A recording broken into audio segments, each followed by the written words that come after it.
Anong mensahe ang kailangan marinig ng mga Aquarius sa buong taon ng 2025? Pwedeng nangyayari na to o mangyayari pa lang. Kung hindi man para sa inyo, itong magiging reading, edi baka para sa someone na malapit sa inyo o sa someone na nakilala nyo mismo. Baka may lumabas na gender mamaya, gawin nyo na lang energy, masculine, at feminine energy. Pwede rin naman na huwag nyo napansinin yung gender. Hindi ko masasabi kung anong klaseng reading ang lalabas.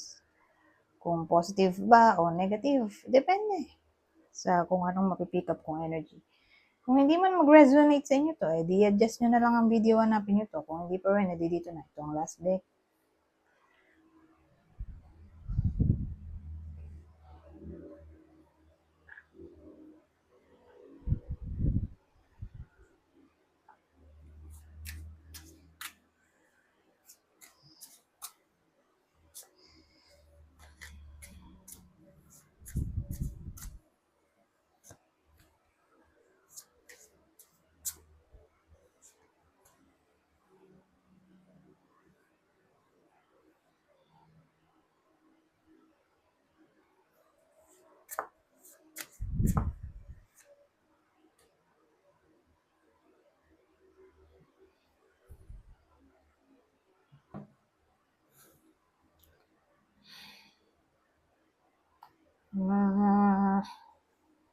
Ano kaya to?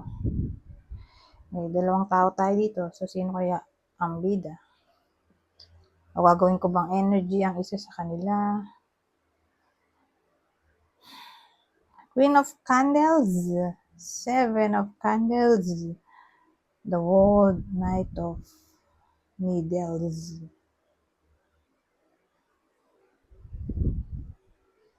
Asahan natin ang big change. Kasi parang may ma-accomplish yung iba sa inyo na goal.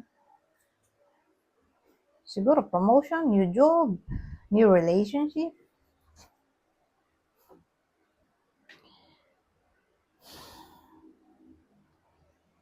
Sabihin naman natin okay naman ang business. May business naman siya.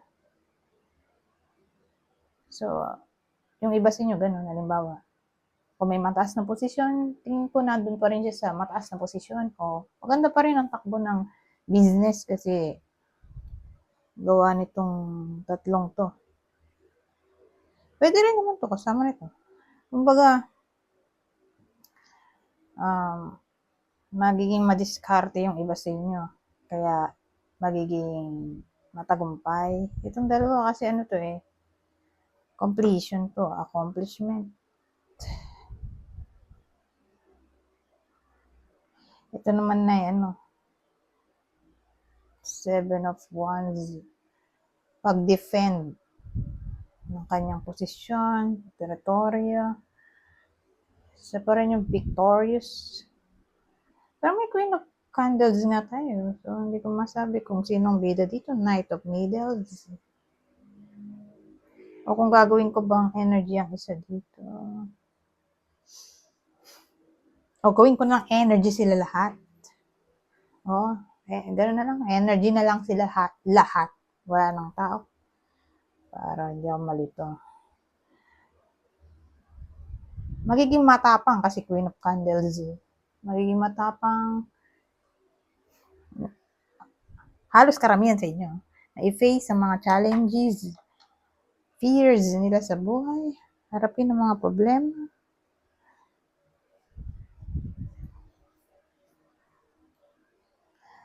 Kung baga, dahil may Knight of Swords tayo dito.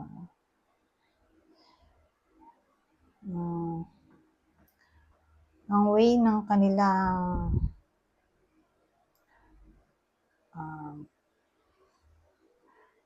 ang way ng kanilang pagkuha ng anything na gusto nilang ma-achieve ay sa pamamagitan ng pag-persuade dahil communication to. good in communication, kumbaga, sa pamamagitan ng communication skills, o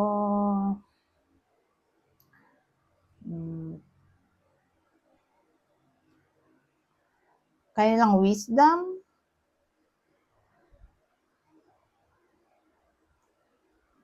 o sabihin natin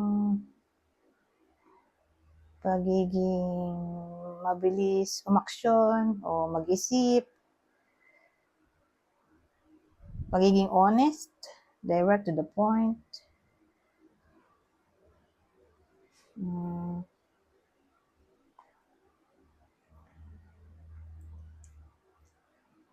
somehow parang rebellious din, medyo rebellious, daring, o inventive.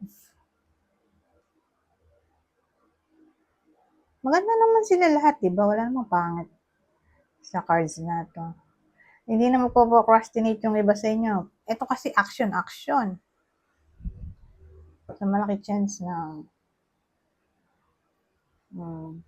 drive o passion na i-bring ang imagination into a reality.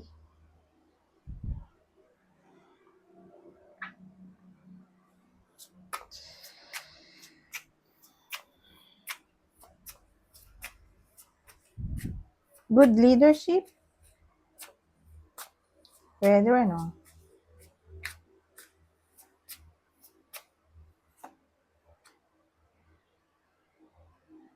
Bakit may haughtiness tayo dito? Ano ba ito? Oh. Old woman. Pero sa case na to, specific na tayo. Dahil may tao na tayo. Isa lang tao. Di tulad kanina dito. Dalawa. Malilito kasi ako. Hahaba pala. Ginawa ko naman silang energy lahat. Diba? Pwede naman ganun. Pero dito sa case na to, pwede kayo mismo to. O ito ay someone na malapit sa inyo.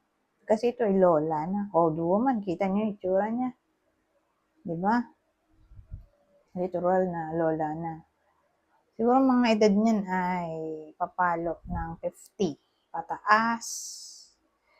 Actually, hindi lang naman to particular sa matandang babae. Pwede rin naman tong ex-wife.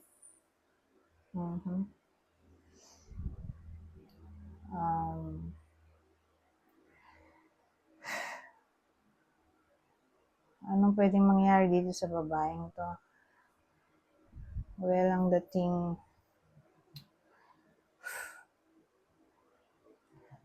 magiging successful naman siya. Actually. With matanda na siya o ito ay ex-wife. May nanonood na ex-wife. Ewan ko kung anong, baka siya yun, may ma-achieve. Ewan ko kung anong miracle ang maaaring magawa ng iba sa inyo. Pero may wish sila na maaaring mangyari. Parang magic.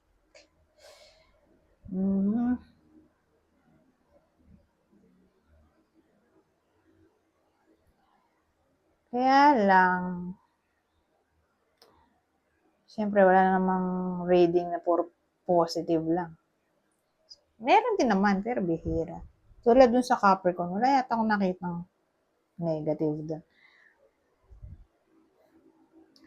Pero madalas maganda nga yung balance, di ba? May positive, may negative. Ang downside lang nito, whether sila to o ito yung may encounter nilang tao. Medyo may pagka vain o mala narcissist.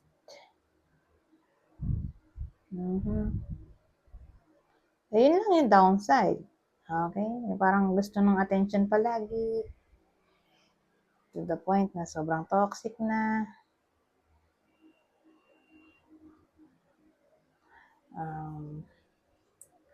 Ano pa? Medyo selfish. Gano'n. So again, kung hindi kayo to na baka ma-embody yung ganitong energy, baka nga maka-encounter kayo ng ibang tao na ganito nga. Wala, narcissist. Gusto niya siya lang. Siya lang palagi ang nasusunod. Siya bida. Siya tama. Siya perfect. Parang God. God-like behavior. Ngayon, sa positive, ano ba masasabi natin dito?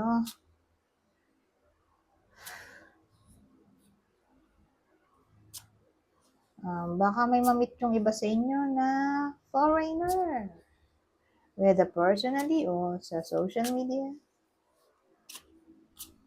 Baka may iba sa inyo na mag-migrate.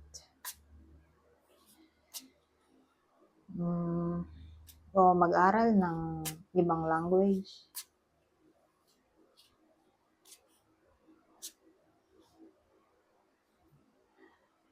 Hindi maganda, halimbawa nasa abroad na yung iba sa inyo, dito try. Hindi maganda umuwi sa 2025. Kaya lang, paano kung tapos na ang contract? Diba? Bumalik ulit. Maganda kung babalik ulit sila sa abroad. Kasi mas maganda yung energy kung nasa abroad yung iba sa inyo. Kasi doon may prosperity. Sabagay.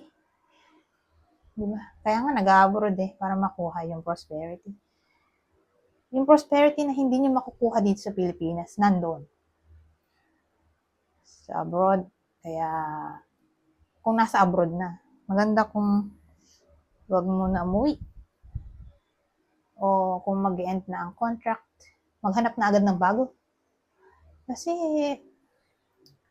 kung uuwi sila, parang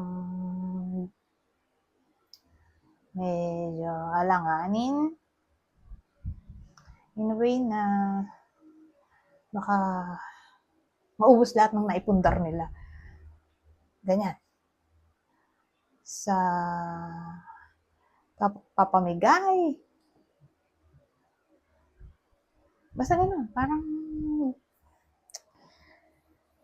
mas maganda kung nandun sila sa abroad. Huwag mo na umuwi. Kasi nandun nga ang abundance. Wala dito sa Pilipinas. Para sa iba sa inyo. Na Aquarius.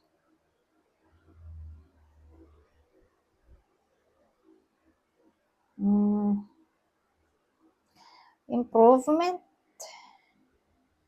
Malaki ang chance. Yung iba nga baka may mamit na celebrity.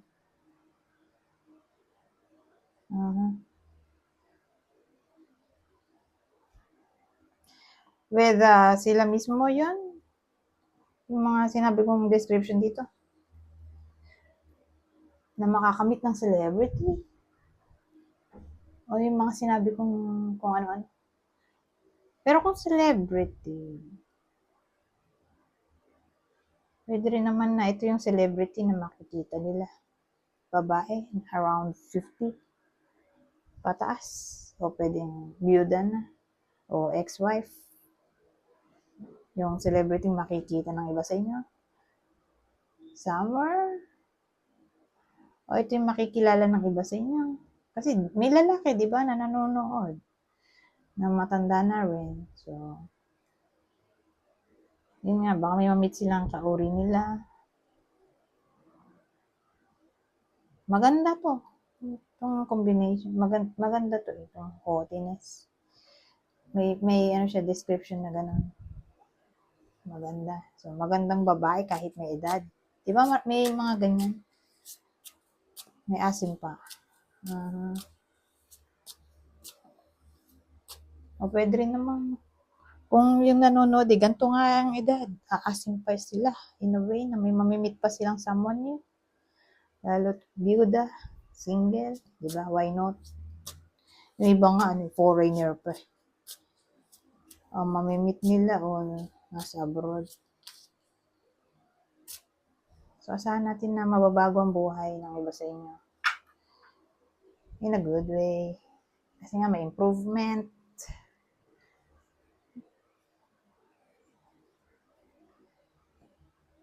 Oh, 15 minutes pala to. Grabe, napakabilis. Anyways, Basahin ko na lang to. Base lang naman to intindihin. 3 lang ang kukunin ko. What's your thoughts? It's important to only think about what you desire, not what you fear. Synchronicity. Your prayers and questions are being answered by synchronistic events. Notice them in order to increase their flow. Wow, 'di ba? Sabi ko kanina, abundance. Eto rin, oh. Prosperity. Oh, yun, new abundance. Umuulit talaga, oh. Malaki chance nga ng abundance. Lalo na nga kung nasa abroad na yung iba sa inyo, o planong mag-abroad. O relocation, o ma-meet ang someone na nasa abroad, o foreigner. So again, case-to-case basis, dahil general reading naman to. Depende sa kung anong trip nyo. O gusto nyo pera na lang, di ba? Mas importante pa. So again, case-to-case basis. Depende sa nanonood kung anong gusto nila sa buhay. Pero ang mahalaga, may waves of prosperity dito. New abundance and exciting opportunities wash over you now. So, saan natin ang milagro o prosperity, abundance, opportunities. Masaganang taon. Para sa mga Aquarius, wala. May nasabi ba akong problema dito? Wala, no? Diba? Wala akong negativity sinabi dito. Meron ba? Oo, yun dito. Yung downside ka ako.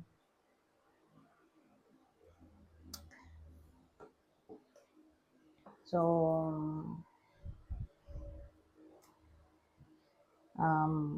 prevention is better than cure. Kung baga, yung sa downside natin, kayo na kusang lumayo. Diba? Kasi medyo narcissist nga eh. Sobrang ganda-ganda sa sarili. Parang to the point na medyo toxic in a way na ayaw niya na may masasapawan. So, baka may ma-encounter kayong ganito na masyadong inggit, insecure. Kayo na lumayo. Huwag niyo na patulan. Kasi, lalala. Yun yung downside. Anyways, hanggang dito na lang. Goodbye for now.